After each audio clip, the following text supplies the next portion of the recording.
Hi, I am Blessed Isaac Olupot and you're most welcome to Bado's Lens. In the previous episode, we took a look at the beautiful sounds of the African hoop, the black and white cascade hornbill, and the African yellow white eye. In today's episode, we are going to focus more on the birds that we encounter in our homes, in our gardens, and in national parks.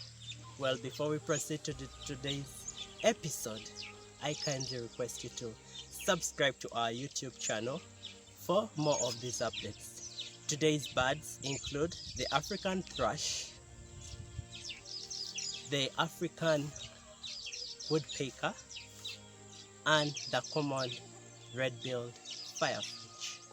Well, enjoy.